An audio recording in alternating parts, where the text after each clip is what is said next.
Hello guys, तो कैसे हैं आप सब लोग। तो आपके लिए आज मैंने ला लिया है दूसरा लेक्चर जो कि हमारी इंडियन फ्रीडम स्ट्रगल का। तो पहले मैं आपको इंडियन नेशनल कांग्रेस के बारे में पढ़ा चुका हूं, जो कि फर्स्ट फेज था इंडियन नेशनल फ्रीडम का, जो कि 1885 से लेकर 1905 तक। तो उसमें जो मेन इंपॉर्टेंट टॉपिक हमारा आता है वो है आईएनसी गाइस। तो आईएनसी इंडियन नेशनल कांग्रेस की फॉर्मेशन को मैंने अच्छे से कवर कर लिया गाइस। तो अब मैं आपके नेक्स्ट टॉपिक पे आ चुका हूँ और वो है हमारा पार्टीशन ऑफ बंगाल गाइस। तो partition of Bengal is one of the most important topic from JKSSB examination point of view. तो इसको आज हम अच्छे तरीके से ख़त्म करने की कोशिश करेंगे guys.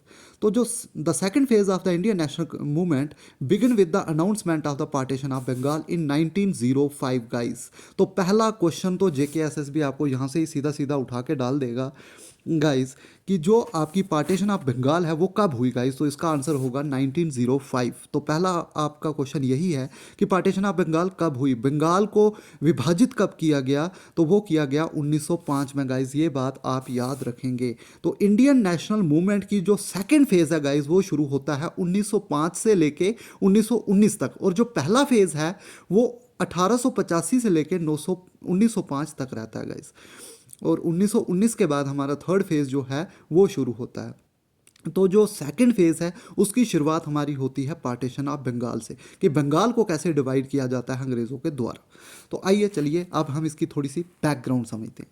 The province of Bengal guys, Bengal की अगर बात करें हम तो वो आज का अगर उड़ीसा, आज का बंगाल और आज का बिहार, इन तीनों स्टेट को मिला दिया जाए तो पुराने टाइम में 1905 में उस पूरे एरिया को बंगाल कहा जाता था। तो बंगाल सिर्फ आज का वेस्ट बंगाल नहीं है, वेस्ट बंगाल, पूरा बांग्लादेश, उड़ीसा, बिहार, ये सब बंगाल कहा जाता था उस टाइम पे। तो ये बात आप याद रखेंगे गाइस। तो ये बात आप ना दिमाग में लेके चलें कि आज का जो वेस्ट बंगाल है वही उस टाइम का बंगाल था। तो बंगाल में बिहार भी आता है, बंगाल में उड़ीसा भी आता था, तब बंगाल में बिहार भी आता था, और जो बांग्लादेश है वो भी आता था। तो ये बात आप याद रखेंगे। बंगाल उस टाइम बहुत बड़ा एक प्रोविंस था, ना कि उस वक्त ये स्टेट थी। Many revolutionaries of the national movement belong to Bengal and it was the nerve centre of all the political activities. और जितनी भी पॉलिटिकल एक्टिविटीज़ गाइज उस टाइम पे हो रही थी वो सब बंगाल में थी। जितने भी आपके नेशनल मूवमेंट के हीरोज़ रहे वो बहुत ज़्यादा आपको बंगाल से देखने को मिलेंगे। तो बंगाल एक बहुत ही इंपॉर्टेंट जगह थी। और जब अंग्रेज़ हमारे देश में आए थे तो उनकी आंख भी बंगाल पे थी, क्योंकि बंगाल एक बहुत ही प्रोडक्टिव एरिया था। अंग्रेज़ जो थे वो बंगाल पे ही उनकी नज़र थी, वहाँ ही अपनी फैक्ट्री लगाना चाहते थे।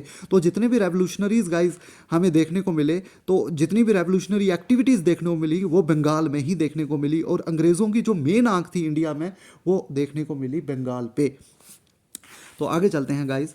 जो ईस्टर्न पार्ट, नौ बांग्लादेश, जो ईस्टर्न पार्ट है बंगाल का, जिसको आज बांग्लादेश के नाम से जाना जाता है, had a substantial Muslim population. तो गाइज ये बात याद रखेंगे कि जो आज बांग्लादेश बन चुका है उस टाइम पे इस जगह पे काफ़ी मुस्लिम पॉपुलेशन देखने को मिलती थी। While it's western part predominantly had Hindu majority. और जो इसका वेस्टर्न पार्ट था गाइज उसमें आपको हिंदू मेजॉरिटी देखने को मिलती थी। तो यहाँ से एक चीज़ श्योर होती है कि जो बंगाल का पार्ट था उसके ईस्ट पार्ट में आपको मुस्लिम पॉपुलेशन और वेस्ट पार्ट में हिंदू पॉपुलेशन देखने को मिली, और यही बहाना मिला था अंग्रेज़ों को बंगाल को डिवाइड करने के लिए गाइस। तो आगे चलेंगे। एच रीसली जो कि होम सेक्रेटरी थे उस टाइम पे, 16 दिसंबर 1904 को वो एक बात कहते हैं, अनाउंसमेंट करते हैं कि Bengal united is a power, कि अगर बंगाल यूनाइटेड है तो वो एक पावर है, और Bengal divided will pull in several ways. तो अगर बंगाल को डिवाइड किया जाएगा तो उसको हम बहुत सारे तरीकों से खींच सकते हैं, तबाह कर सकते हैं। तो ये बात कही थी एच रीसली ने गाइज। तो अनाउंसमेंट ऑफ द पार्टीशन, तो पार्टीशन की अनाउंसमेंट कौन करता है guys, very very very important. ये डेट आपके लिए बहुत ज़्यादा इंपॉर्टेंट हो जाती है एग्जामिनेशन पॉइंट ऑफ व्यू से, क्योंकि जेकेएसएसबी आजकल इजी क्वेश्चन नहीं पूछ रहा है कि आपको पूछ देगा कि पार्टीशन ऑफ बंगाल कौन से साल में हुई। वो आपको पूछेगा कि अनाउंसमेंट कौन सी डेट को हुई थी। तो वो आपने याद रखना है गाइज, 20 जुलाई 1905 को लॉर्ड कर्जन करते हैं ये अनाउंसमेंट। तो ये क्वेश्चन भी आपको आ सकता है कि कौन से गवर्नर जनरल थे जिन्होंने अनाउंस की थी पार्टीशन ऑफ बंगाल। तो ये आप याद रखेंगे, उस वक्त थे लॉर्ड कर्जन, और ये की गई थी 20 जुलाई 1905। तो 20 जुलाई 1905 को की गई थी अनाउंसमेंट पार्टीशन ऑफ बंगाल की। तो क्यों की गई थी, तो जो ये डिवीजन की गई थी ये दो पार्ट में की गई थी, ये भी आप याद रखेंगे गाइस। तो पहला पार्ट हमारा ये था ईस्टर्न बंगाल जिसको असम के नाम से जाना जाता है और बाकी जो पार्ट बच गया उसकी जो है अलग से की जाएगी डिवीजन। तो बंगाल को दो हिस्सों में डिवाइड करने की अनाउंसमेंट करते हैं लॉर्ड कर्जन। एक वो कहते हैं कि पूरा एक साइड हो जाएगा ईस्ट बंगाल जो कि और असम, ईस्ट बंगाल और असम को अलग कर दिया जाएगा, और जो बाकी बंगाल बचा जो कि वेस्ट पार्ट रहता है। तो यहाँ से एक तरफ से देखा जाए तो ईस्ट बंगाल में मैंने आपको बताया कि मुस्लिम पॉपुलेशन थी और वेस्ट बंगाल में जो थी हिंदू पॉपुलेशन थी। तो कहीं ना कहीं अंग्रेज़ों की यही चाल थी कि हिंदू मुस्लिम करके जो है बंगाल को अलग किया जाए। तो यहाँ पे उनका मेन मोटिव यही था कि हिंदूज़ को अलग किया जाए और मुस्लिम को अलग किया जाए। लेकिन अंग्रेज़ों ने जो है इसका जो रीज़न बताया था वो कुछ और बताया था, ये बात उन्होंने कही नहीं थी, लेकिन मेन मोटिव उनका यही था। The nearly proposed eastern Bengal and Assam would have the population of 31 million guys. ये बात आप याद रखेंगे कि जो हमारा ईस्ट बंगाल था और असम था वहाँ पे आपको 31 मिलियन की पॉपुलेशन देखने को मिलेगी गाइज। तो 1 मिलियन में 10 लाख होता है, ये मैं आपको बता देता हूँ। तो 31 मिलियन का आप निकाल सकते हैं। While around 54 million would reside in the remaining Bengal. और जो बाकी बंगाल बच गया गाइस उसमें 54 मिलियन पॉपुलेशन थी। तो टोटल उस वक्त बंगाल की पॉपुलेशन की अगर बात करें तो 85 मिलियन पॉपुलेशन आपको देखने को मिलेगी टोटल बंगाल की अगर बात करें। तो ये गाइस आप इंपॉर्टेंट बात याद रखेंगे। आगे चलेंगे।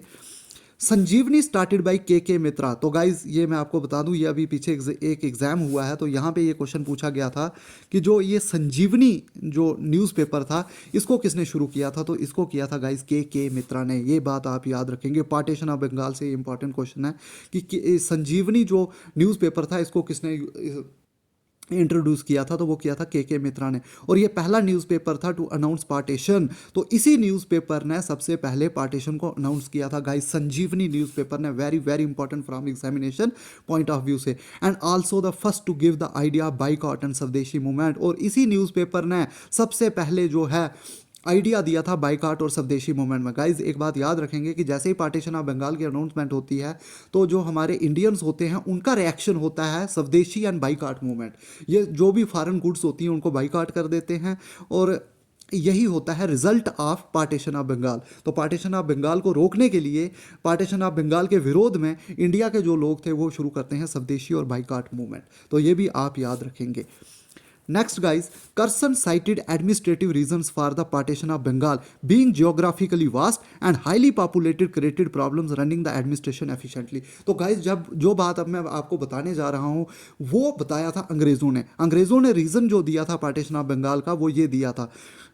अंग्रेज़ों ने बोला था कि जो बंगाल का एरिया है वो जियोग्राफिकली बहुत ज़्यादा वास्ट है, मतलब कि वो बहुत बड़ा एरिया है, उसको एडमिनिस्ट्रेट करवाना बहुत मुश्किल है। तो ये रीज़न दिया था लॉर्ड कर्जन ने कि हम जो है बंगाल के एरिया को एडमिनिस्ट्रेट नहीं कर पा रहे हैं, क्योंकि ये जो बंगाल का एरिया है ये एक बहुत बड़ा एरिया है, इसको एडमिनिस्ट्रेट कर पाना बहुत मुश्किल है, क्योंकि बंगाल का एरिया बहुत है और हम हर जगह पे पहुंचना हमारे लिए काफ़ी मुश्किल हो रहा है। और इसलिए हम चाहते हैं कि हम बंगाल को दो हिस्सों में डिवाइड कर दें।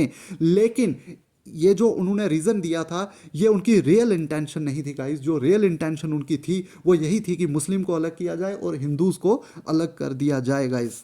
तो जो रियल इंटेंशन उनकी कुछ और थी, लेकिन उन्होंने जो रीज़न दिए थे वो एडमिनिस्ट्रेटिव रीजंस दिए थे गाइस। अगर थोड़ा सा भी अगर JKSSB आपको ट्विस्ट करना, आपके कंसेप्ट को चेक करने की कोशिश करेगी तो गाइस यहाँ से क्वेश्चन पक्का वो पूछेगी कि मेन रीज़न क्या था और रियल इंटेंशन क्या थी उनके पीछे से। तो आप कंसेप्ट को समझने की कोशिश करें, आपके क्वेश्चन सारे निकलेंगे। तो मेन रीज़न यही था कि हिंदू मुस्लिम को अलग किया जाए। और जो उन्होंने बताया था वो ये बताया था कि जो बंगाल का एरिया है वो जियोग्राफिकली बहुत वास्ट है, उसको एडमिनिस्ट्रेट कर पाना बहुत ही मुश्किल है। तो हाईली पॉपुलेटेड और जियोग्राफिकली वास्ट एरिया उन्होंने जो रीजन बताया था। The nationalist claim that the partition of Bengal was nothing but an attempt to suppress the rising nationalist tide and growing unity between Hindus and Muslims. तो nationalist जो थे guys, जो India के लोग थे, उन्होंने क्लेम किया कि जो पार्टीशन ऑफ बंगाल है वो कोई भी ऐसा कोई प्रॉब्लम नहीं है कि वो बहुत ज़्यादा पॉपुलेशन है वहाँ पे या जियोग्राफिकली बहुत वास्ट है तो उसको एडमिनिस्ट्रेट कर पाने में कोई प्रॉब्लम हो रही है, ऐसा कोई रीज़न नहीं था। बल्कि बेसिकली प्रॉब्लम ये थी कि अंग्रेज चाहते थे कि हिंदूज को अलग कर दिया जाए और मुस्लिम को अलग कर दिया जाए और इनके बीच में डाल दी जाए दरार, और जिसकी वजह से हम करें राज। तो ये था मेन उनका मोटिव गाइज इस चीज़ के पीछे। अब गाइज हम पढ़ेंगे anti partition movement. Nationalist leaders like Surendra Nath Banerjee, K Mitra, Prithwi Chandra Ray provided leadership to the anti partition campaign. तो एंटी पार्टीशन कैंपेन के लिए ये जो तीन जो हैं, सुरेंद्र नाथ बैनर्जी, के मित्रा और पृथ्वी चंद्र रे, इन्होंने जो है लीडरशिप जो है शुरू की, प्रोवाइड की एंटी पार्टीशन कैंपेन के लिए। ऑन 7 अगस्त 1905 की अगर बात करें गाइस, कलकत्ता टाउन हॉल में witness large scale demonstrations under a pledge to boycott foreign goods with the passage of boycott resolution and the formal proclamation of the Swadeshi movement. Guys very very very important. तो आपको यहाँ से question आएगा कि जो स्वदेशी की प्रोक्लेमेशन कब की गई, ऐलान कब किया गया। प्रोक्लेमेशन होता है गाइस ऐलान। तो स्वदेशी मूवमेंट का ऐलान जो है 7 अगस्त 1905 में कलकत्ता टाउन हाल में किया गया, और वहां बोला गया कि अगर बंगाल का विभाजन होता है तो हम जो है अंग्रेज़ों का कोई भी गुड्स, किसी किस्म की बनी हुई चीज़ को बाइकाट करेंगे। जो भी सर्विसेज कर रहे हैं हमारे इंडिया के लोग अंग्रेज़ी सरकार में, वो उन सर्विसेज को छोड़ देंगे। मतलब कि पूरा का पूरा जो है उन्होंने ये बोल दिया था कि हम जो है हर चीज़ को बाइकाट कर देंगे जो भी अंग्रेज़ों के रिलेटेड है। तो ये जो फॉर्मल प्रोक्लेमेशन जो है स्वदेशी मूवमेंट की जो हुई, ये हुई 7 अगस्त 1905 में कलकत्ता टाउन हॉल में। Guys very very very important. आपको ज़्यादा डीप कुछ नहीं पूछा जाएगा, आपको पूछा जाएगा कि जो स्वदेशी मूवमेंट की जो प्रोक्लेमेशन है, जो ऐलान है, वो कब हुआ। तो वो हुआ 7 अगस्त 1905 को। और कहां पे हुआ, तो वो हुआ कलकत्ता टाउन हॉल में। गाइस ये दो क्वेश्चन आपके लिए यहां से very very very important. Next guys अगर हम बात करें तो 16 अक्टूबर 1905, वेरी वेरी इंपॉर्टेंट। अब partition of Bengal came into affect. तो पार्टीशन ऑफ बंगाल हो जाती है गाइज 16 अक्टूबर 1905 को। तो आखिर लॉर्ड कर्जन ने जो है एक घटिया सा रीज़न दे के पार्टीशन ऑफ बंगाल कर दी 16 अक्टूबर 1905 को। और ये डेट हो जाती है आपके लिए बहुत ज़्यादा important from JKSSB point of view. सीधा आपको क्वेश्चन पूछा जाएगा कि partition of Bengal came into effect on, तो आपका आंसर होना चाहिए 16 अक्टूबर 1905। और दूसरा क्वेश्चन आएगा कि जो हमारी पार्टीशन ऑफ बंगाल की अनाउंसमेंट कब हुई थी, वो हुई थी 20 जुलाई 1905। तो जुलाई के बाद अगस्त आया, अगस्त के बाद सितंबर आया, और उसके बाद आया अक्टूबर, और अक्टूबर को आखिरकार लॉर्ड कर्जन ने क्या किया, लॉर्ड कर्जन ने कर दी पार्टीशन ऑफ बंगाल। तो ये बात आप याद रखेंगे। The day being observed as a mourning throughout Bengal. पूरे बंगाल में जो है महत्तम की तरह मनाया गया इस दिन को। When processions were taken singing Vande Mataram. और एक दुख जो है जताया गया, और पूरे बंगाल में जो है वंदे मातरम का जो है वंदे मातरम सॉन्ग को गाया गया यहाँ पे। And rakhis a symbol of unity were tied. और जो है एक दूसरे को सब ने राखियाँ बांधी, और ये एक उन्होंने बताया कि ये सिंबल है यूनिटी का। और पूरे बंगाल में मातम छा गया था जिस दिन 16 अक्टूबर 1905 को लॉर्ड कर्जन ने विभाजित किया था बंगाल को। गाइस ये बात आप याद रखेंगे। Under the presidentship of Gopal Krishna Gokhale the INC session of 1905 held at Banaras. तो गाइस याद रखेंगे कि 1905 का सेशन बहुत ज़्यादा इंपॉर्टेंट है JKSSB पॉइंट ऑफ व्यू से और एग्जामिनेशन पॉइंट ऑफ व्यू से। कोई भी एग्जाम अगर आप दे रहे हो तो जो 1905 का जो कांग्रेस का सेशन होता है उसको हेड करते हैं गोपाल कृष्ण गोखले। और गोपाल कृष्ण गोखले को गाइस पॉलिटिकल गुरु भी बोलते हैं महात्मा गांधी का। ये आप याद रखेंगे। हो सकता है JKSSB आपको क्वेश्चन ये पूछ दे कि, और आया हुआ है ये क्वेश्चन प्रीवियस एग्जाम्स में, कि who is the who was the political Guru of Mahatma Gandhi. तो इसका आंसर रहेगा गोपाल कृष्ण गोखले। और ये 1905 सेशन जो हुआ इंडियन नेशनल कांग्रेस का, उसके हेड थे। और ये सेशन हुआ था बनारस में। और इसी सेशन ने सपोर्ट किया था स्वदेशी और बाइकाट मूवमेंट्स को। और स्वदेशी और बाइकाट मूवमेंट ये था कि कोई भी अंग्रेज़ों की बनी हुई चीज़, कोई भी जो है अंग्रेज़ जो भी चीज़ हमारे यहाँ बेचते थे, उसको जो है बाइकाट किया जाएगा। और क्या किया जाएगा, और एक्सेप्ट क्या किया जाएगा, जो भी स्वदेशी चीज़ होगी, जो भी हमारे इंडिया में बना होगा, उसी को हम खाएंगे, उसी को हम लगाएंगे। उसके अलावा हम जो भी है उसको करेंगे boycott, confined to Bengal only. लेकिन जो हमारी ये स्वदेशी एंड बाइकाट मूवमेंट थी, ये सबसे बड़ा ड्रॉबैक इसका 1905 में ये रहा था पार्टीशन ऑफ बंगाल के दौरान, कि ये सिर्फ बंगाल में ही रह गई। पूरे इंडिया में ये जो स्वदेशी और बाइकाट मूवमेंट थी ये नहीं जा सकी थी। इसकी वजह से इसका थोड़ा फेलियर रहा था यहाँ पे। ये आगे आपको फिर से ये जब आप नॉन कॉपरेशन मूवमेंट पढ़ोगे, सिविल डिसोबीडेंस मूवमेंट पढ़ोगे, तो वहाँ पर दोबारा ये कंसेप्ट आएगा स्वदेशी और बाइकाट का, तब ये पूरे इंडिया में फैलती है। लेकिन 1905 के दौरान ये सिर्फ बंगाल तक ही सीमित रहती है। They rose a section within Congress extremist, they wanted of Swadeshi movement, a pan-India level considering it an opportunity to raise a mass protest against the British। तो बाकी जो सेक्शन थी कांग्रेस के जो एक्सट्रीमिस्ट थे, मैंने आपको पहले भी बताया कि एक कांग्रेस के दो विंग थे, एक एक्सट्रीमिस्ट थे, एक मॉडरेट्स थे। एक्सट्रीमिस्ट चाहते थे कि ये पूरे पैन इंडिया लेवल तक जाए, पूरे इंडिया में जो है हमारी जो स्वदेशी और बाइकआउट मूवमेंट है वो जाए, लेकिन मॉडरेट्स ने जो है इसको सीमित रखा था सिर्फ बंगाल तक, और जिसकी वजह से ये कोई ज़्यादा जो है फैल नहीं पाई थी गाइस। तो नेक्स्ट अब हम थोड़ा सा जानेंगे स्वदेशी और बाइकआउट मूवमेंट में। स्वदेशी और बाइकआउट मूवमेंट जो है ये की गई थी कि पार्टीशन ऑफ बंगाल को स्टॉप किया जाए गाइस, कि पार्टीशन ऑफ बंगाल जो है जो की हुई है उसको जो है ख़त्म करने के लिए जो है स्वदेशी और बाइकआउट मूवमेंट को अपनाया था हमारे कांग्रेस के लीडर्स ने। Swadeshi and boycott were two powerful weapons of the extremist. तो एक्सट्रीमिस्ट के ये दो पावरफुल वेपन्स थे।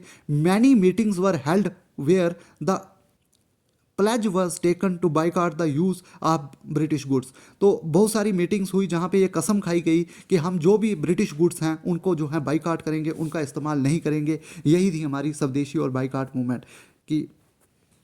स्वदेशी literally means of one's our country. Swadeshi का जो मीनिंग होता है गाइज वो ये है कि अपनी कंट्री का जो भी आप गुड्स इस्तेमाल करो वो अपनी कंट्री का होना चाहिए। It was aimed at promoting indigenous industries by boycotting the use of British goods, कि ब्रिटिश के जो भी गुड्स हैं हमारे देश में चल रहे हैं उनको गाइस बाइकआउट करना और प्रमोट करना इंडिजीनियस इंडस्ट्रीज। इंडिजीनियस इंडस्ट्रीज होती हैं जो अपने देश की इंडस्ट्रीज, उनको जो है प्रमोट करना और बाइकआउट करना the use of British goods guys. ये था स्वदेशी और बाइकआउट मूवमेंट का main motive.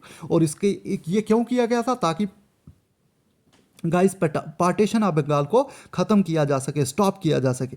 Huge bonfires were organise to destroy British product. जो भी ब्रिटिश प्रोडक्ट हमें दिखते थे, जो भी ब्रिटिश प्रोडक्ट उस टाइम लोगों को दिखते थे वो उसको जला देते थे, आग लगा देते थे उनको। इस तरह का जोश था उस वक्त लोगों में, क्योंकि पार्टीशन ऑफ बंगाल एक बहुत बड़ा ब्लंडर था, एक बहुत बड़ी बात थी हमारे इंडिया के लोगों के लिए। People were asked to abstain from buying foreign goods. Students persuaded shopkeepers not to sell British products. जितने भी जो स्टूडेंट्स थे उन्होंने बढ़ावा दिया शॉपकीपर्स को कि आप जो है किसी तरह का ब्रिटिश प्रोडक्ट जो है उनको सेल ना करें। People also boycotted British schools and colleges.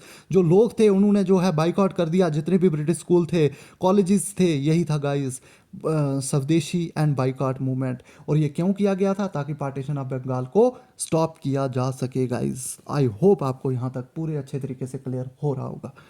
The notion of Swadeshi was centered around self-reliance of आत्मनिर्भरता which had multiple meanings। तो अब अगर हम स्वदेशी के जो आइडिया को समझे, आपको आ सकता है कि स्वदेशी का मतलब क्या था, तो उसकी दो तीन बातें मैं आपको बताना चाहूँगा। सोशल स्फेयर में अगर बात करें तो इसका मतलब था assertion of national dignity, honour and self confidence, कि अपने आप में एक नेशनल डिग्निटी को लाना, ऑनर को लाना और सेल्फ कॉन्फिडेंस, अपने आप में एक सेल्फ कॉन्फिडेंस को उजागर करना, अपने आप में एक नेशनल डिग्निटी, अपने आप में एक सेल्फ रिस्पेक्ट को जो है वो अपने आप में उत्तेजित करना। ये इसका मतलब सोशल स्फेयर में ये था। और पॉलिटिकल स्फेयर की अगर गाइस बात करें तो वहाँ था कि सेल्फ गवर्नेंस, कि हमें खुद अपने आप के ऊपर, इंडिया के लोगों के हाथ में सरकार होनी चाहिए गाइस, ना कि जो है अंग्रेज़ों के हाथ में सरकार होनी चाहिए। हम खुद जो है अपने देश को चला सकते हैं, ना कि अंग्रेज़ों को हमारे देश के चलाने की ज़रूरत है। In it economic sphere it means strengthening the indigenous industries enterprises. तो इकोनॉमिक स्फेयर में अगर गाइस बात करें तो इसका मीनिंग था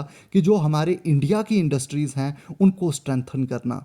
तो ये था स्वदेशी का कंसेप्ट गाइस, स्वदेशी एंड बाइकआउट, कि स्वदेशी को यूज़ करो और जो अंग्रेज़ी है उसको बाइकआउट करो। इसका मतलब ये था। और इसको शुरू किया गया था कि पार्टीशन ऑफ बंगाल को ख़त्म करने के लिए, स्टॉप करने के लिए। द स्वदेशी had profound impact on the handloom industry. और अगर इसका पॉजिटिव इम्पैक्ट स्वदेशी का अगर हम बोलें तो स्वदेशी जो है इसका जो है इम्पैक्ट, बहुत अच्छा इम्पैक्ट पड़ा था हैंडलूम इंडस्ट्री पे। ये जो इंडस्ट्री है काफ़ी जो है फ्लरिश की थी स्वदेशी मूवमेंट के बाद। It brought a significant revival in handloom, silk weaving and traditional craft. तो इन सारी इंडस्ट्रीज़ में काफ़ी अच्छा इम्पैक्ट देखने को मिला और ये काफ़ी जो है फ्लरिश की थी स्वदेशी मूवमेंट के बाद गाइस। तो ये हमारी हुई स्वदेशी मूवमेंट और पार्टीशन ऑफ बंगाल। तो पार्टीशन ऑफ बंगाल तो हो गई, उसके बाद स्वदेशी मूवमेंट उसके अपोजिट में यहाँ से जो इंडियन नेशनलिस्ट थे उन्होंने शुरू की। तो उसके बाद गाइस होती है annulment of partition of Bengal. Annulment होता है गाइस रद्द, कि पार्टीशन ऑफ बंगाल को ख़त्म कब किया गया, तो 1911 में होती है एनलमेंट ऑफ बंगाल। बंगाल को दोबारा जोड़ दिया जाता है गाइस। पहले उसको विभाजन किया गया, पहले उसकी पार्टीशन हुई, लेकिन उसके बाद दोबारा उसको जो है उस पार्टीशन ऑफ बंगाल को ख़त्म कर दिया जाता है। और वो किया जाता है गाइस 1911 में, दिसंबर 1911 में। आपको क्वेश्चन आ सकता है कि जो annulment of partition of Bengal कब की गई, तो आपको आंसर होगा 1911 में गाइस। तो 1911 में जो है पार्टीशन ऑफ बंगाल की एनलमेंट की जाती है। तो 1911 में होता ऐसे है कि किंग जॉर्ज वी और क्वीन एम्प्रेस विजिटेड इंडिया। तो ये जो दो हैं, जो किंग जॉर्ज थे वो भी इंडिया आते हैं और उनके साथ क्वीन भी इंडिया में आती हैं। He was the only British king to visit India. तो ये ब्रिटिश किंग थे, जो ब्रिटिश किंग थे, वो इंडिया में आते हैं और उनको जो है 1911 में यहाँ पे आते हैं। 12 दिसंबर 1911 को एक कोरोनेशन की जाती है दरबार में, कि उनकी जो कोरोनेशन होती है दरबार में, वो दिल्ली में वो दरबार हेल्ड किया जाता है और वहाँ पे एक इंपीरियल फंक्शन होता है गाइस। और official proclamation regarded the annulment of the partition of Bengal and the transfer of British capital from Calcutta to Delhi was made at Delhi Durbar. तो यहाँ पे दो प्रोक्लेमेशन होती हैं गाइस, दो ऐलान किए जाते हैं जब ये कोरोनेशन हो रही होती है जॉर्ज वी और क्वीन एम्प्रेस की। तो यहाँ पे दो अनाउंसमेंट ये होती हैं कि पहली अनाउंसमेंट होती है कि जो पार्टीशन ऑफ बंगाल है उसकी एनलमेंट की जाती है, उसको ख़त्म किया जाता है। और दूसरा गाइज यहाँ पे ये अनाउंसमेंट होती है कि जो कैपिटल है इंडिया की, वो पहले कलकत्ता हुआ करती थी गाइज, उसको शिफ्ट कर दिया जाता है दिल्ली में। वेरी वेरी वेरी इंपॉर्टेंट, ये आपको क्वेश्चन आ सकता है गाइज कि इंडिया की कैपिटल जो है कलकत्ता से दिल्ली कब शिफ्ट हुई, तो वो हुई थी हमारी 1911 को guys. Very very very important, ये आपको क्वेश्चन पूछा जा सकता है। After the annulment of the partition and west and east Bengal were integrated. तो गाइज याद रखेंगे, जैसे ही एनलमेंट होती है, जैसे ही पार्टीशन ऑफ बंगाल को रद्द किया जाता है, तो वेस्ट बंगाल और ईस्ट बंगाल को जो है जोड़ दिया जाता है, इंटीग्रेट कर दिया जाता है और 3 सेपरेट स्टेट बनाई जाती हैं। इंटीग्रेट करने के बाद इनकी 3 स्टेट, प्रोविंसेस से स्टेट बना दी जाती हैं। एक बंगाल बनता है, एक असम बनता है और एक बिहार बनता है गाइज, ये आप याद रखेंगे। और एक गाइज ये थोड़ा सा रेवोल्यूशनरी केस है, हार्डिंगे बॉम्ब केस। तो इसमें ऐसा होता है कि 23 दिसंबर 1912 को जब वाइसराय और वाइसराइन जो है, हमारे वाइसराय उस वक्त लॉर्ड हार्डिंगे थे। तो हार्डिंगे जो हैं वो प्रिंसेस थे और वो जो हैं दिल्ली आ रहे थे गाइस, ये मैं आपको बता दूं। और जब वो दिल्ली आ रहे थे तो एक एलिफेंट पे आ रहे थे। तो तब क्या करते हैं हमारे जो राश बिहारी बोस जी हैं, वो क्या करते हैं कि उनके ऊपर बम फेंक देते हैं, और बम फेंक देते हैं और लॉर्ड हार्डिंगे मरते तो नहीं है लेकिन बड़ी बुरी तरह जख्मी हो जाते हैं। तो ये क्वेश्चन आया हुआ था कि जब चांदनी चौक में लॉर्ड हार्डिंगे के ऊपर बम कौन फेंकता है, ये क्वेश्चन आप एग्जाम में आया हुआ था। तो ये आप याद रखेंगे कि राश बिहारी बोस जो हैं, जब कैपिटल हमारी कलकत्ता से दिल्ली शिफ्ट की जाती है, तो राश बिहारी बोस जी क्या करते हैं कि लॉर्ड हार्डिंगे जो कि हमारे उस वक्त वाइसराय होते हैं, उनके ऊपर बॉम्ब फेंक देते हैं। और इसी केस में भाई बाल मुकंद को जो है सेंटेंस टू डेथ, उनको जो है फांसी हो जाती है गाइस। इसी केस में बॉम्ब फेंकते हैं रास बिहारी बोस, लेकिन जो है ये फांसी की सज़ा जो हो जाती है गाइस, वो हो जाती है भाई बाल मुकंद को। He was sentence to death in Hardinge bomb case guys, ये बात आप याद रखेंगे। तो आई होप गाइस आपको मेरा लेक्चर काफ़ी अच्छा लगा होगा। अगर आपको मेरे और भी लेक्चर्स देखने हैं, अगर आप चाहते हो कि और भी लेक्चर्स आपके लिए इस सीरीज़ में आएँ, तो प्लीज़ शेयर, लाइक और सब्सक्राइब करना ना भूलें। तो thank you guys so much.